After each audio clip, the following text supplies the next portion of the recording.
Steel plant ప్రమాద రాజకీయ రగడ Visakha steel plant ఘటనపై అధికార విపక్ష పార్టీల పరస్పర విమర్శలపై ప్రజలు అసహనం వ్యక్తం చేస్తున్నారు. అసలు ప్రమాదాలు జరగకుండా ముందుగా తీసుకోవాల్సిన చర్యలను పట్టించుకొని పార్టీలు ఇలా శవరాజకీయాలు చేయడం ఏంటని మండిపడుతున్నారు.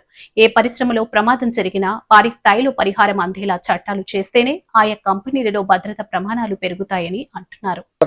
ఇది టీమ్ 11 కెప్టెన్ వచ్చాడా అడుగుతున్నా. టీమ్ 11 కెప్టెన్ వచ్చాడు ఇక్కడికి? లేదు కదా. కుమారస్వామి గారు 6 గంటలు ఎందుకు వచ్చాడు? ఆయన ఎందుకు ప్రకటించాడు? 25 లక్షలు స్టీల్ ప్లాంట్ కార్మికులు మీరు సంఘాలు ఉన్నాయి కదండి. సంఘాలు ఉన్నప్పుడు మీరు కూర్చోబెట్టి వీళ్ళు ఒక్కొక్క ప్రభుత్వం వచ్చినప్పుడు బాగా బిహేవ్ చేస్తాయి సంఘాలు. నాకు ఇబ్బంది ఏముందంటే సంఘాలు అనేవి ఇర్రెస్పెక్టివ్ ఆఫ్ ఏ ప్రభుత్వం వచ్చింది ఏ ప్రభుత్వం పోయింది అనే కంటే ఇప్పుడు సంఘం కార్మికుల సంక్షేమం కోసం ఇర్రెస్పెక్టివ్ ఆఫ్ మనం ఎవరు బాగా చేయగలం అని ఆలోచించాలి తప్ప మీరు వైసీపీ వచ్చినప్పుడు కాంప్రమైజ్ అయిపోయి వైసీపీ వచ్చినప్పుడు ఈ స్థలాలను మనం ప్రైవేటీకరణ చేసేప్పుడు వాళ్ళతో ఇవన్నీ వాస్తవంగా చెప్పగలం. ఆ రోజు నేను కూర్చున్నప్పుడు ఎందుకంత బలంగా మాట్లాడగలంటే ఆ రోజు నేనే నోరు తెరిచి అడిగితే ఒక్కరు చేయొచ్చు. సో అందుకని మొదటి రక్షణ కవచం ఎవరు?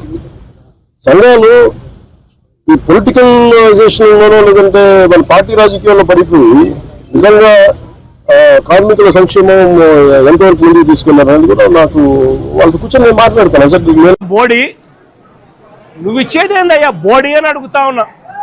వాళ్ళకి రావాల్సిందే, వాళ్ళ హక్కుగా వాళ్ళకి రావాల్సిందే వాళ్ళకు వస్తూ ఉంది. వాళ్ళకి అది ఇస్తూ ఉన్నారు, అది వాళ్ళకి ఇస్తా ఉన్నారని మీరు చెప్తా ఉన్నారు. ఇది నిజంగా ధర్మమేనా న్యాయమేనా అడుగుతా ఉన్నా. ఇదే విశాఖపట్నంలో ఇంతకుముందు మా హయాంలో ఇలాంటి ఒక దుర్ఘటనే జరిగితే అక్కడ కూడా మనుషులు చనిపోతే ఎంతమంది చనిపోయినారు? 14 మంది. అది గొప్పతనం, నీ గొప్పతనం ఏమీ కాదు. కంపెనీ నుంచి కేవలం 25 లక్షల రూపాయలు మాత్రమే ఆ ఎంప్లాయీస్కు వస్తూ ఉంది.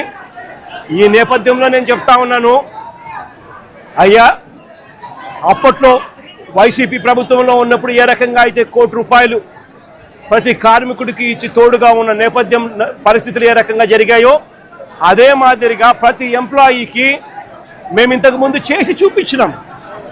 మేమేదైతే చేసి చూపించినామో అదే మిమ్మల్ని కూడా చేయమని అడుగుతా ఉన్నాం. మేమేమి ఎక్కడా కూడా అన్యాయంగానో లేకపోతే మేము చెయ్యనిది మిమ్మల్ని చేయమని చెప్పి అడగడమో చెడగడంలా మేమేదైతే చేశామో అదే చేయమని అడుగుతా ఉన్నాం. వెంటనే వాళ్లకు ఈ ₹1,45,00,000 అదనంగా వాళ్ళకి ఏదైతే వస్తూ ఉన్నదో దాంట్లో నీ ప్రమేయం ఏదైతే లేదో వాళ్ళకు సంబంధించిన group insurance, provident fund, gratuity, risk insurance ఈ రూపేణ వాళ్ళకు వస్తూ ఉన్న ₹1,45,00,000 ఏదైతే వస్తూ ఉందో దానికి అదనంగా మరో ₹1 కోటి ఖచ్చితంగా వాళ్ళకి ఇవ్వాలి. వాళ్ళ కుటుంబ సభ్యులకు కూడా అదే మాదిరిగా ఉద్యోగాలు కూడా వెంటనే ఇవ్వాలని కూడా కోరుతా ఉన్నాం. అదే మాదిరిగా నా పక్కన చెల్లి వాళ్ళకి ఇస్తా ఉన్నారని మీరు చెప్తా ఉన్నారు. ఇది నిజంగా ధర్మమేనా న్యాయమేనా అడుగుతా ఉన్నా. ఇదే విశాఖపట్నంలో ఇంతకుముందు మా హయాంలో ఇలాంటి ఒక దుర్ఘటనే జరిగితే అక్కడ కూడా